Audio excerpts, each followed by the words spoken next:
While food inflation has slowed from the peak levels of just over 14% around April, it has stabilized, although at high levels.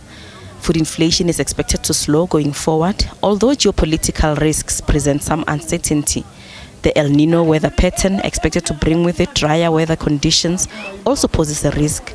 Experts, however, say South Africa could escape the harsh impact of dry weather patterns.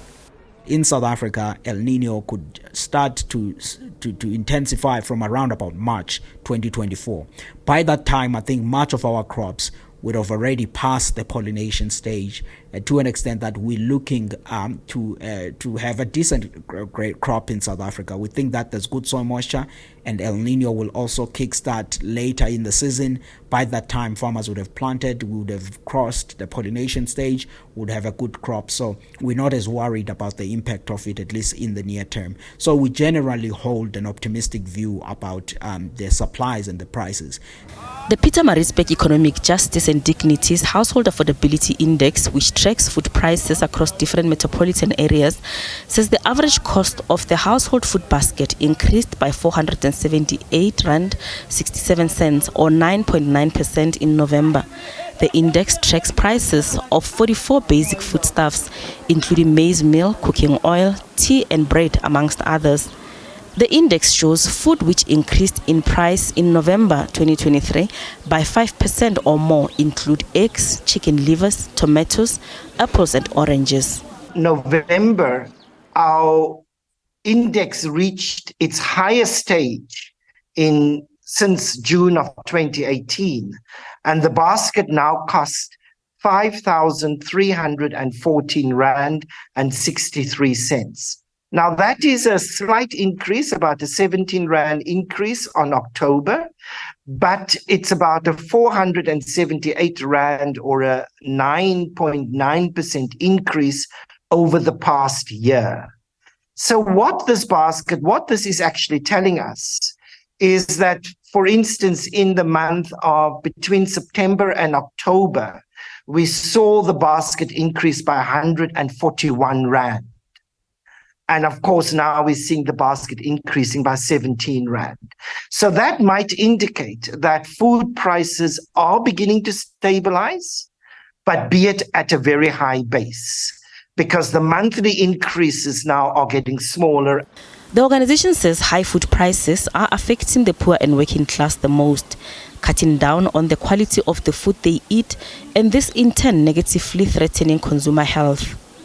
We have seen families cutting back on the amount of food they eat.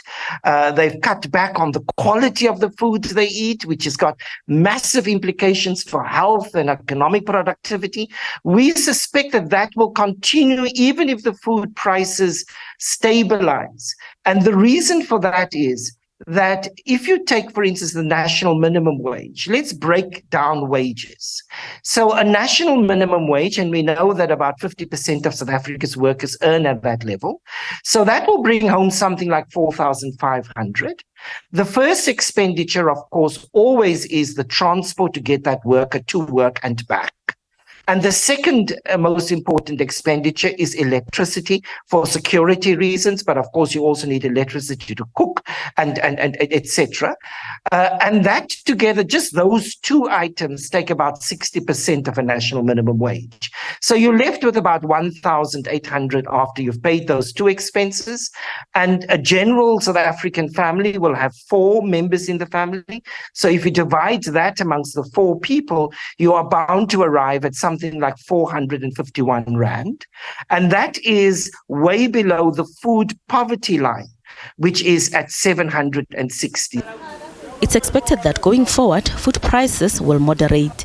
With regard to vegetables, where the main products that recorded high price increases are tomatoes and potatoes as a result of disruption on irrigation in the northern areas because of the load shedding contributed to a poor harvest. This led to lower volumes available at fresh produce markets, but supply is recovering, leading to lower prices.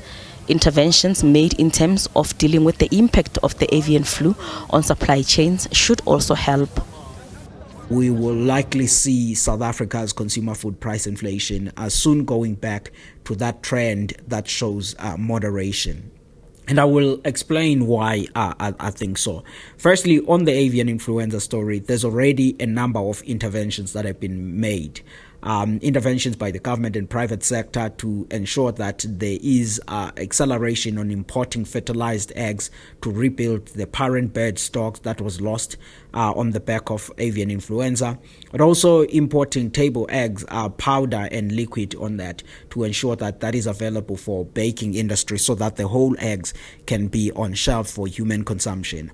The other thing then that follows that is because as supplies begins to normalize, you start to see the prices also moderating a bit from the levels that we have seen right after the outbreak intensified.